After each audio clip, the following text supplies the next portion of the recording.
Hi everyone, today we're making Lo Bak Go.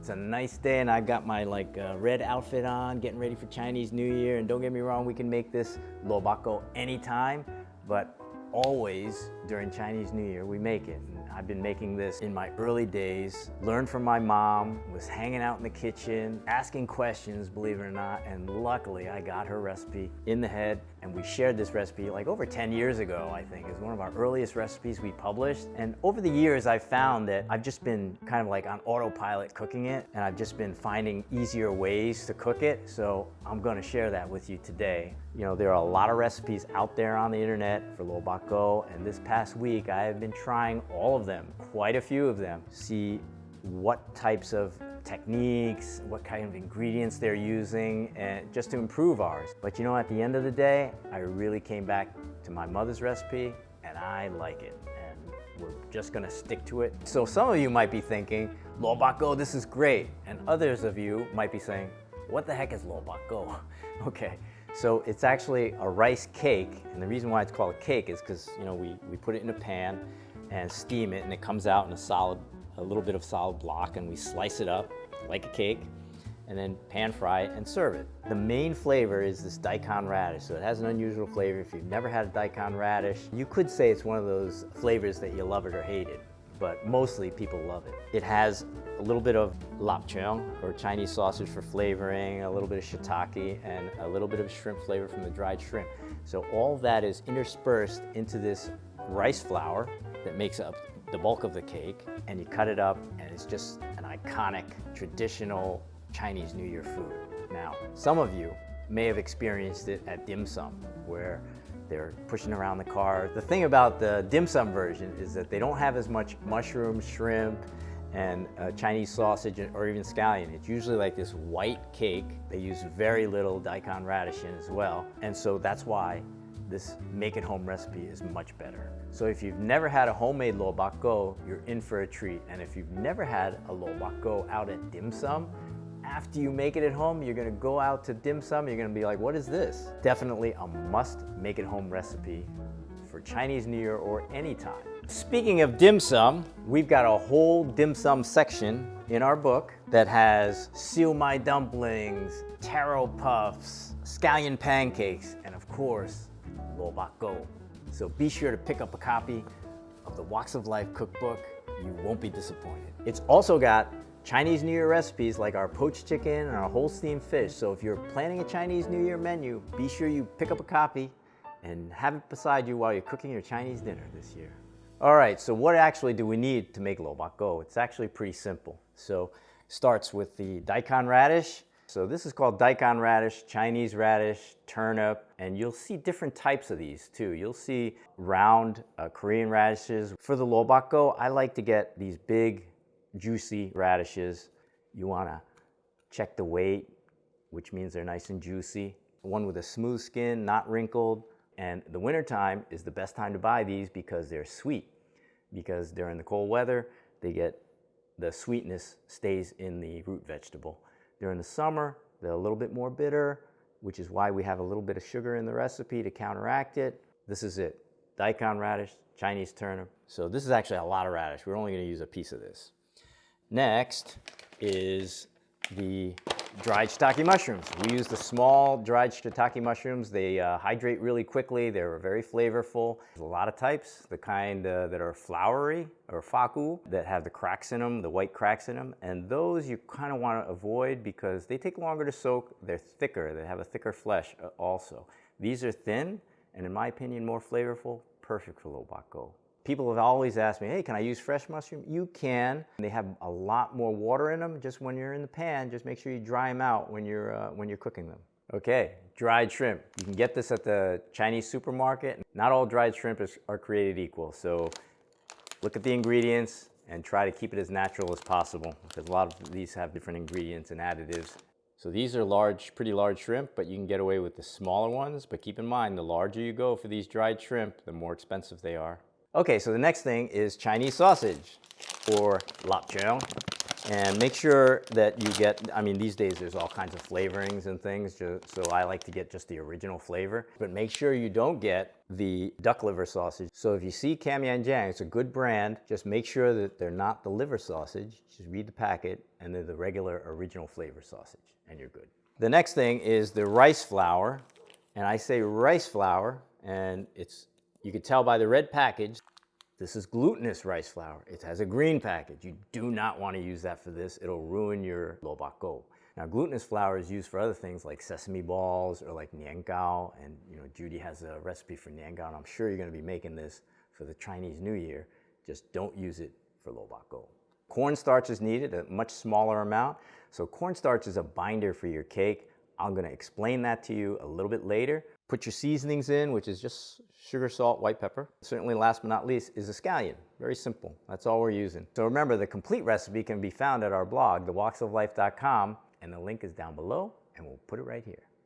So the first thing you got to do, because it takes a little time, is soak your dried shrimp and your shiitake mushrooms. A quick way to do it is to use boiling water, hot water. I actually use water out of our tea boiler, our hot water boiler for our tea, which is about like just below boiling, 208 degrees or so. Soaks it in about half an hour to an hour. So get those soaking first. The first thing we're going to do is peel the daikon radish, and then we're going to grate it, or we're going to use a food processor. I'm going to show you both ways to do it. Now, don't cut this off. Everybody likes to cut this off. This is your handle, actually, and you're going to end up throwing this away anyways. If you've got a long piece of radish, kind of approximate. Don't peel the whole thing. I peel part of it. If this is 20 ounces, then I still got this for storage. It's better. If you don't use the whole radish, you could just cover it with plastic wrap or put it in a plastic bag and put it back in the fridge. Simple box grater, and here's how you do it. Might seem like it's laborious and slow. This is the easiest way to do it, and in my opinion, it's less cleanup. I like to use a stainless steel bowl because I'm resting this grater on top of it. And now we're going to measure it. So this is where the beauty of the digital scale comes in. I'm going to use a separate bowl. I'm going to zero it out, put it on ounces, and I'm going to put the daikon radish in there until I get 20 ounces. And I'm going to pour the water in because the water is part of it. All right, so I've got 22.5 ounces. Pretty darn close. Our recipe calls for 20 ounces of daikon radish, but if you end up with a couple of extra ounces, it's really no big deal. So I always say use a box grater. It's simple. Cleanup is faster. But I know people are going to ask about the food processor. So here's the thing with the food processor. It's got a small opening here, big radish here. So I got to peel the radish. I got to cut it into pieces so I can stick it in there. It is fast, but you be the judge. Okay, so to do it in the food processor, you do need the grater attachment, so we're going to have to change this out.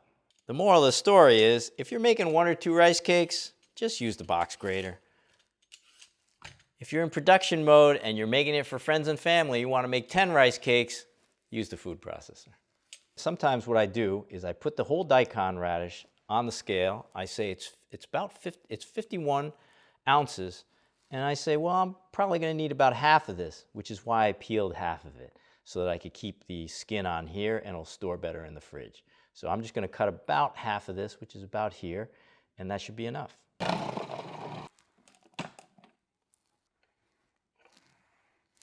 Okay, that's what you get. Well, it's kind of nice. Move this stuff out of the way. We'll clean it up later. Next thing is to mince up all the mushrooms, shrimp, and sausage, and the scallion. And I actually soaked more than I need. I'm going to squeeze them out of water. And this is about approximately what you need. Now these mushrooms, sometimes you want to cut the little stems off, but they're not really that hard, so I'm just going to leave them in there.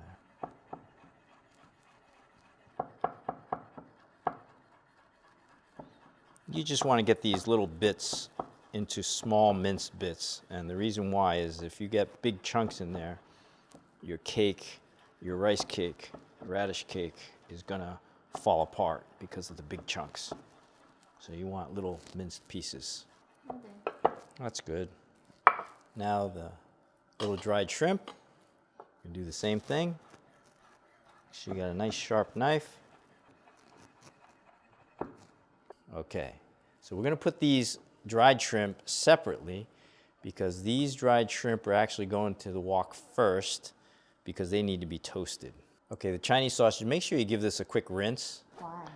Well, you never know where the sausage has been, but you know, you just rinse off some of the surface. It's the same thing about washing chicken. Do you wash your chickens? People say no. It's like, well, okay, you trust the butchers, I guess, that none of this was ever dropped on the floor, none of this was exposed. It's like, I like to give it a rinse.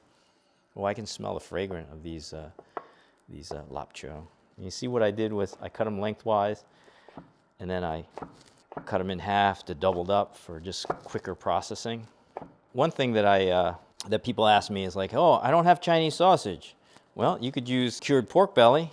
Judy has a recipe. Oh, but I don't have those either. Okay, so you could use salt pork. You could use guanciale, or you could even use bacon. But keep in mind, I'm smelling this, and I smell the fragrance of the Chinese sausage, and that's gonna come out in your Lo Bak Go. So if you use anything else differently, then you're gonna get bacon flavor, or you're gonna get guanciale flavor, or salt pork flavor. So just keep that in mind. Okay. Next, I'm gonna cut the scallion. Everybody's done that before. I kind of like, especially if you have a big piece of scallion, just to split it down to get smaller pieces.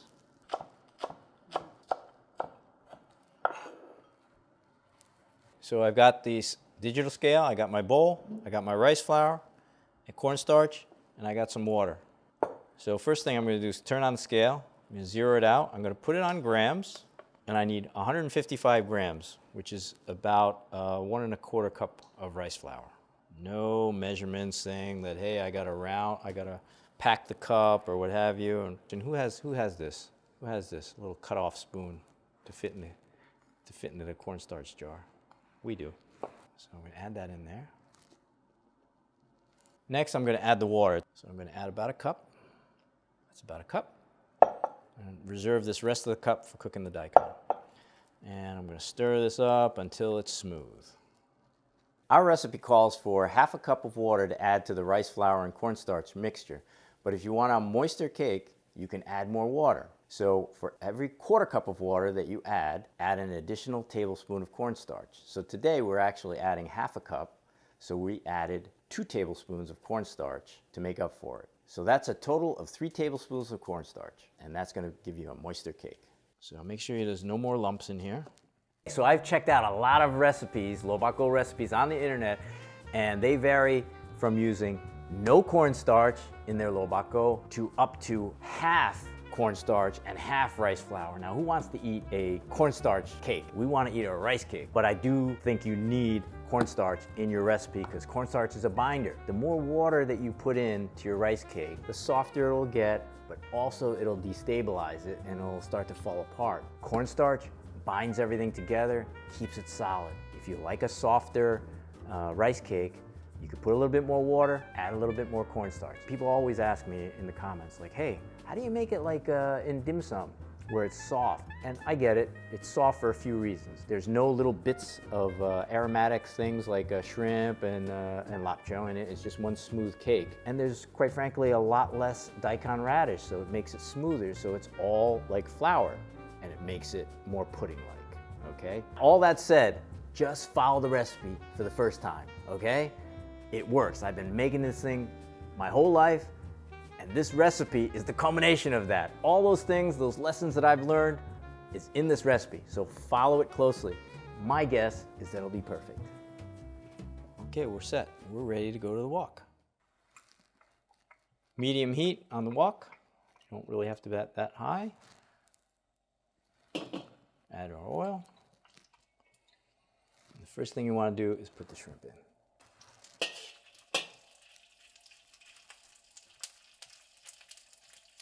Got to get the shrimp fragrant. Add mushroom.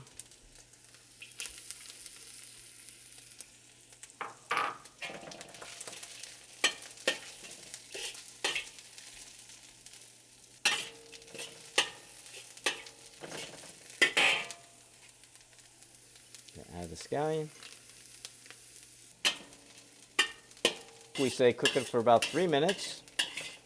But make sure you don't cook it too long because everything will get crispy and hard and you don't want that. So this is ready. And I'm going to put this aside.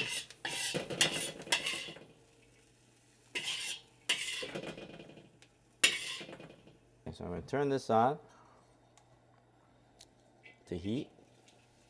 Add the daikon. And we're going to add a cup and a half of water.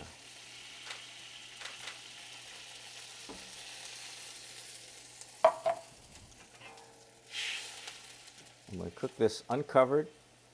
Make sure you bunch this in the middle because the wok does get a little bit hot and you don't want to scorch the radish and make the radish cake dark. 10 minutes, we're cooking it uncovered. So now this is cooking about medium heat. So it's been about almost 2.5 minutes or so. I'm going to move the daikon so it cooks evenly. A nice scoop is good. And you can see that the water is coming out of the daikon. You add water so it doesn't dry and brown at the beginning, but water is constantly evaporating. And then when it cooks, the daikon also supposed to end up with about roughly a cup of water in the wok. It's been about 10 minutes and I'm turning off the flame, and right now it's about a cup of water in here total. So we're good. The heat is off in your wok. The wok is still a little bit hot. I'm going to pour in this batter. Okay, I'm going to make sure all the batter gets in there. Now remember, in this batter for our moist cake, we put 1 cup of water and an additional 2 tablespoons of cornstarch for a total of 3. So now we're going to stir this around, mix it, and we're going to add our seasonings, which is sugar, salt, and white pepper. Now we're going to add our flavoring bits back in. Flavoring bits. Flavoring bits, yes. And now, again, we've got residual heat from the wok, and we're going to mix everything. And you can see the batter is a little bit wet. So I'm going to turn the heat on a little bit to thicken it up.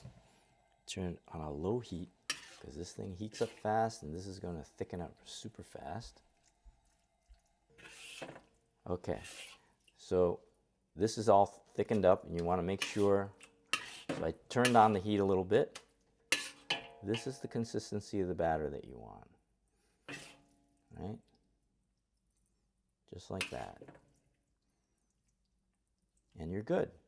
So we're going to put that into our well-oiled pan. Make sure you're liberal about this oil. You can put a piece of parchment in here, but I don't think it's necessary. So you know what? If we're worried about that, I'm just going to put a couple more drops of oil. And the key to having the cake separate from the pan is cooling it completely. And if you refrigerate it, even better. It's going to come right out because it's going to pull away from the sides. After it cools, it sets in the refrigerator. Okay, so what I'm going to do is, just like any cake,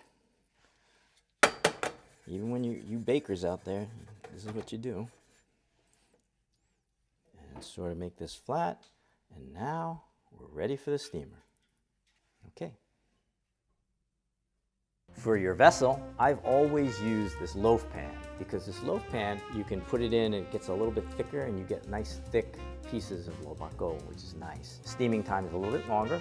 You can also use a cake pan, round cake pan, and steaming time is actually reduced. It'll be 40 minutes because it's a bit thinner. It's all personal preference. Whichever vessel you do use lots of oil. Use a neutral oil. Put it in there, brush it, all the edges and all the top edges in case you spill a little rice flour on the top edges. You do not need a piece of parchment paper. We're not baking a cake here. If you're baking a carrot cake or a chocolate cake, use the parchment. Here, save it for that. You'd be wasting it. After you put a sufficient amount of oil in there, you put the batter, you steam it up, you take it out, let it cool, it'll just dump right out. Okay, I got my steamer pot here. I'm gonna add more water to it because it's going to steam for 40 minutes. I got the shallow cake pan. I'm going to cover it. So once that comes to a boil, I'm going to put the radish cake in for steaming, start my timer, and then turn down the heat slightly because I actually want medium-high heat on it. I want a good steam, but I don't want it to go crazy. Steamer looks like it's ready. Starting to get steam on this. We're gonna place the rice cake in. Put the cover back on. Okay, so right now it's high, and once we get a full roiling steam and the water's boiling, I'm gonna turn it down slightly so it's medium-high. Set the timer for 40 minutes. But if I kept this on high heat, it would be too much of a high temperature. We just wanna keep it steaming in a happy pace. And then after 40 minutes, I'm gonna do the chopstick test. Just like you do a cake test with a toothpick, this is gonna be a chopstick test, and I'm gonna poke it in, and when it comes out clean, it's good. So we got steam coming out of the vent hole and around the edges, so that's when you know it's a perfect steam temperature. If you don't have enough steam, any steam out of here, turn it up. If it's like shooting out, it's too high. Even around these edges, see? Even if you don't have a vent hole. So the other thing is that you have to check out our post on ways to set up your steamer, because you could use a wok, you could use this, you could use a big pot. There's several ways to do it. Bamboo? Yeah, you could also use a bamboo steamer. Okay, timer went off, 40 minutes. Shutting off the steamer. Take off the cover carefully to make sure the water doesn't drip on it. Okay. And then we're gonna do the chopstick test. So you're gonna stick the chopstick in there. Comes out clean, which is pretty clean right there. It's not sticking. Do another. It's good. It's done. So let's take it out. Be careful. It's super hot. And then we're gonna put it on the counter and let it cool off. Now, after it cools off, it'll pull off the sides. Don't try to take it out now, otherwise you're gonna have a mess. This has to set. So it has to cool off to room temperature, and probably best to put it in the refrigerator before you try to take it out of the pan, and you're not gonna have any problems. All right, I have a Lo Bak Go that we made yesterday, and we took it out, put it in the fridge, put it on a plate, put it covered, and you can store this in the refrigerator for quite some time. You could freeze it. I'm just gonna slide this guy off of or just onto the cutting board. And it's definitely easier to cut. So how long do you have to let it cool after the fresh one's cooked? Well, I think, overnight or until it's set, really. So overnight is best, until it's ready to handle. It's just going to be a little bit more difficult to handle if it hasn't set overnight in the fridge. So what I'm gonna do to make it easy is I'm gonna cut this in half. Okay, so I have this easier to work with here. So I'm gonna cut these about, let's say, a 1/2 inch. And you can be a little bit fun about this. You can cut them into little cubes or what have you, and you notice that it does start sticking a little bit to the knife, especially if you want to go for a moist version, right? So, but it's still fine for now. But if you find that it's really sticking and it's getting annoying, you can just rinse your knife with water and reset it. So that's the way we do it. We cut it into these little pieces like that, and then these are ready for the pan. Okay, so we're gonna brown these in the pan. We're gonna add a little bit of oil to the pan, brown them on both sides lightly so there's a little bit of a crust on them, which is very nice, and then serve this with oyster sauce and or soy sauce or sesame oil, whatever you like. We just usually serve it with oyster sauce on the side, and enjoy. All right, got the pan going. We're using a non-stick pan today. You can use a cast iron pan. Get a good amount of oil in there. You want to get a nice crust on here. Just space them evenly out there. Okay. Don't get it too high heat because you want a nice golden color. If you really want a purist about it, you can cook them on all 4 sides. 6 sides would be a push, since I don't think they'd stand up on end. But the more oil you put in, the nicer it's going to be. So I'm going to let this cook on the side now. So it's nice to just to put them on the edge like that, and then they're not sticky. That's beautiful. Okay. Okay, they're done and ready to plate. Yeah, beautiful. That's it.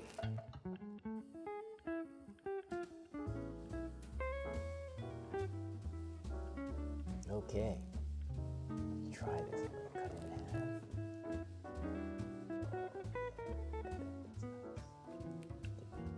Oyster sauce.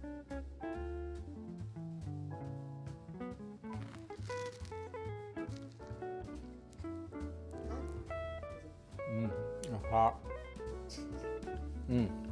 So this version that I did has a little bit more water, liquid.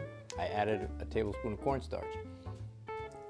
So it's more pudding-like, and if you like it that way, then great. If you like it firmer, just do the 1 tablespoon of cornstarch, use a little bit less water. But this is delicious. This is so light.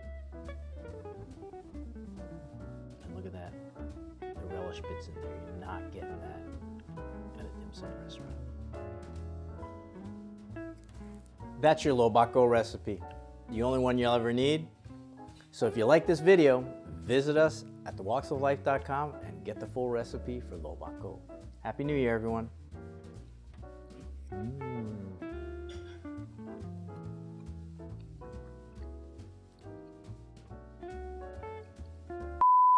I gotcha. I gotcha. Okay. Action. What else?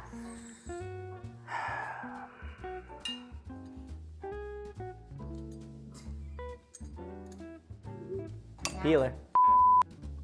Chopstick skills like terrible chopstick I know, my skills. chopstick skills. Like, hey, be sure to Check out our check out the chopstick post. how to use chopstick.